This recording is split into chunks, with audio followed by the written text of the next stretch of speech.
queridos hermanos, hoy el Señor nos hace una homilía en la intimidad de la iglesia, en la intimidad de nuestra comunidad, sobre la parábola del sembrador.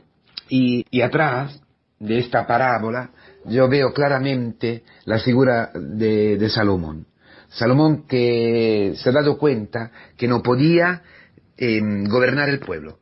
Salomón era joven y se veía allí puesto a la cabeza de un pueblo difícil para gobernar. Y cuando Dios le pregunta qué quiere de él, Salomón enseguida contesta: la sabiduría. No quiero nada más que la sabiduría. Tu sabiduría, Señor. Y el Señor le acuerda la sabiduría, le dona la sabiduría, y con la sabiduría todos los bienes, las riquezas, etcétera.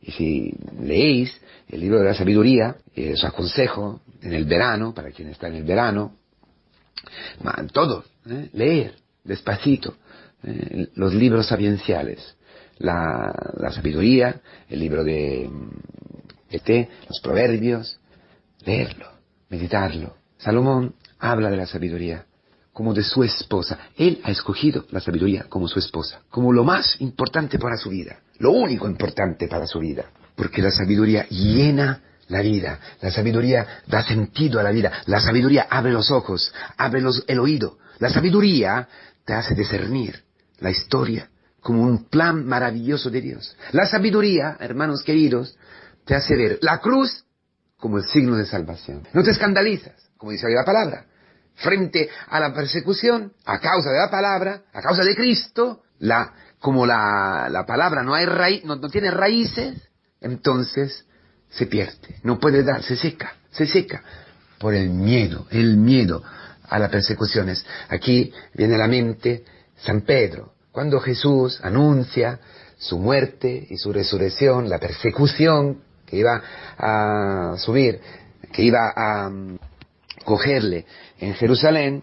Pedro se enfada, Pedro dice: no, nunca jamás, esto no te puede ocurrir.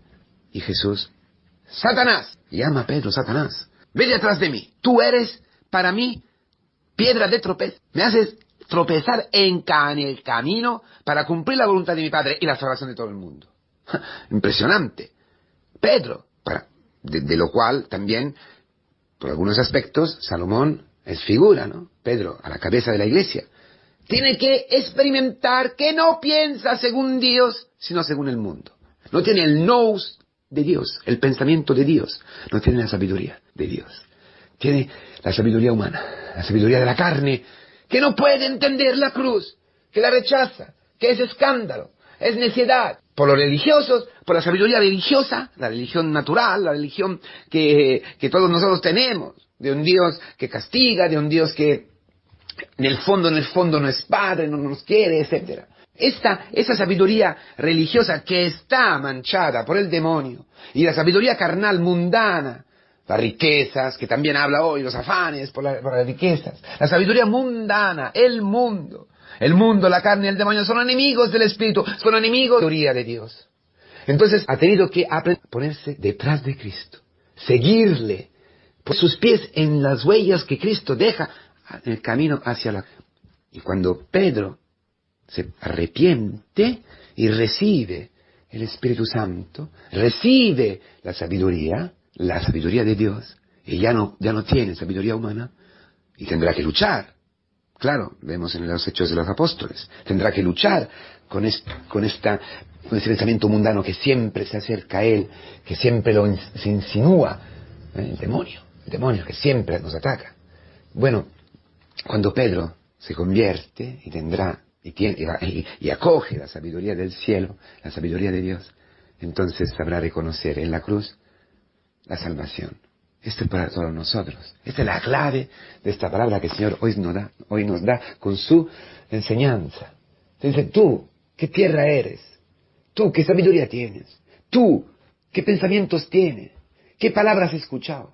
La palabra de Dios, la palabra hecha carne, que es Cristo, que para los evangelios es la sabiduría hecha carne. La sabiduría es tu esposa.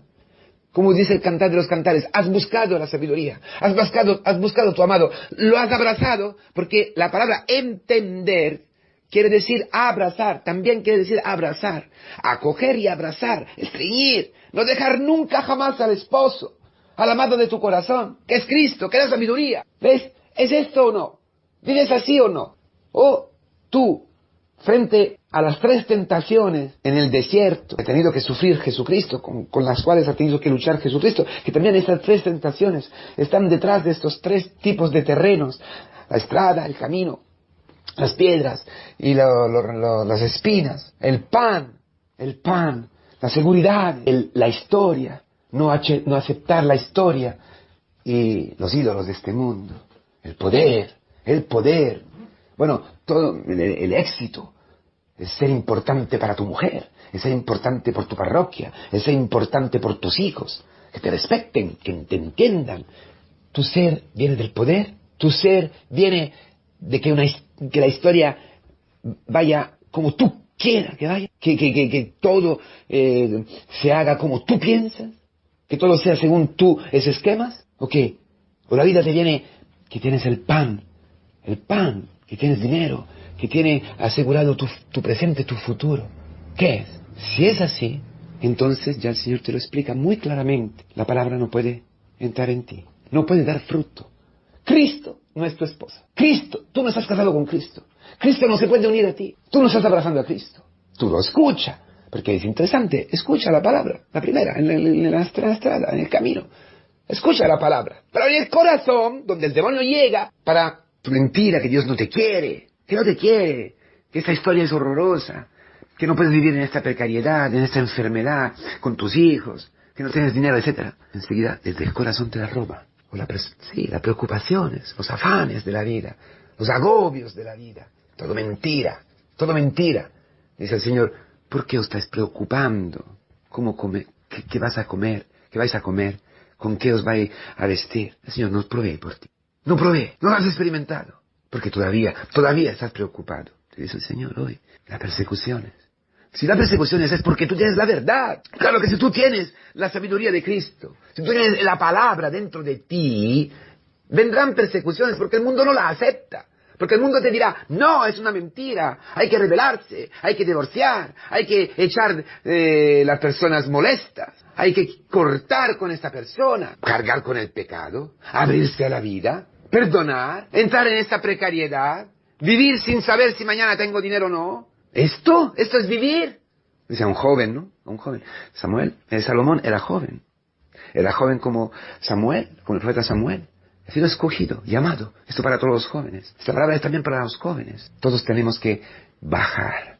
Esto es lo que dice el Señor. Tenemos que hacer un camino, el camino de Pedro. Un camino de humillación, un camino de conversión. Bajar, para poder decir, como Pedro, no he pescado nada, no sé nada, no entiendo nada. Pensaba de entender, pensaba que la sabiduría humana me iluminaba la vida, me explicaba las cosas. Y no es verdad. No entiendo nada cómo hacer con mi mujer, no entiendo nada qué hacer con mi hijo. ¿Verdad? No sé cómo portarme, no puedo coger esta materia, no logro estudiar, no sé ser casto. No sé qué es la obediencia, la disciplina, no sé nada. No puedo gobernar mi vida, no puedo gobernar la vida de los demás. No puedo ser cura. No puedo ser padre, no puedo ser madre, no puedo ser esposo, no puedo ser esposa. Cuando llegas así, a esta situación, cuando llegas allí, esta es la tierra buena. Allí empieza la tierra buena, que está al fondo de tu corazón, donde tú eres imagen y semejanza de Dios. ¿Por qué? Porque eres desnudo, porque eres pobrísimo, pobre. De hecho, hay una purificación. De hecho, dice el Señor, por medio del profeta Isaías, este pueblo escucha y no escucha. Tiene oído, mas no escucha, tiene ojos y no ve, etcétera. Como los ídolos, para que no escuchen y no se conviertan. Así dice el Señor. Terrible. En Isaías, que luego el Señor recupera y dice, se está conmigo, con mi predicación y con la predicación de la iglesia, se cumple esta profecía de Isaías.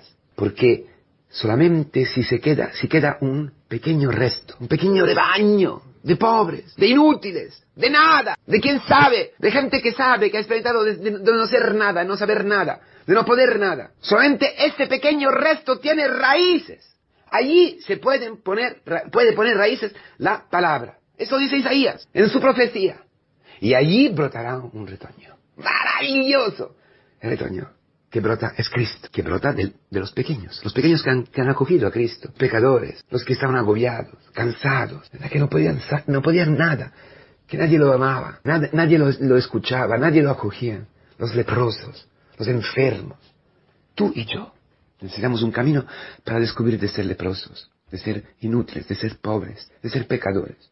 Entonces allí, en este pequeño resto de mi corazón, para decir así, que es el lugar donde todavía estoy incorrupto, donde todavía está la marca de Dios, su imagen, semejanza, mi ser criatura, entonces hijo, me puedo abandonar a la palabra, puedo escuchar, por favor, no tengo nada, no sé qué hacer, como Salomón, dame la sabiduría, dame tu palabra. Entonces tu palabra entra, tú la abrazas y verás con esta palabra. Y la palabra da fruto, porque la palabra es Cristo. Hay un combate, hermanos, contra las tentaciones, para vivir el Shema, que también está detrás de esta palabra. Amarás a tu Dios con todo tu corazón, toda tu mente, todas sus fuerzas, frente a las tentaciones, frente a la idolatría, frente a las persecuciones, frente a la historia, frente al pan, frente a los ídolos. Combatir con las armas de la iglesia. Por eso hay que caminar en la iglesia. Hay que estar bajo el manto de la Virgen María. Pasa a Dios, purifica. Y tú, Señor, escóndeme en la hendidura de la roca. María, pequeña María. Somos pecadores, es verdad, pero tú ten piedad de nosotros. Ten piedad de nosotros y seremos tu heredad. Daremos fruto, como tú quieras. Daremos fruto de Cristo. María ha sido la tierra buena, virgen, buena. Soy nada. Ha mirado la humillación de su hija, de su esclava. Y por eso he dado fruto. Ha hecho obras grandes en mí. Y todos me dirán, bienaventurada. La bienaventuranza que veíamos ayer. Porque nuestros ojos ven y nuestros oídos puedan escuchar. María ha escuchado la palabra y ha visto Cristo aparecer en ella, la palabra hecha carne en ella y ofrecida como un fruto, bajo de la cruz. Aquí, María la ha dado a luz Cristo como un fruto y en la cruz, sufriendo el mismo sufrimiento desde su Hijo, lo ha dado a luz, lo ha entregado a todos nosotros. Y allí es nuestra madre. Allí logramos nuestra madre, la iglesia. De María podemos aprender. Rezamos el rosario, escondémonos bajo su manto de misericordia, los sacramentos. Recurrimos a María, rezamos a María para ser con ella, en la comunidad, en sus entrañas, la tierra buena, humilde, dócil, que escucha la palabra para dar el fruto que Dios ha pensado en el matrimonio, en el trabajo y donde sea, en la misión.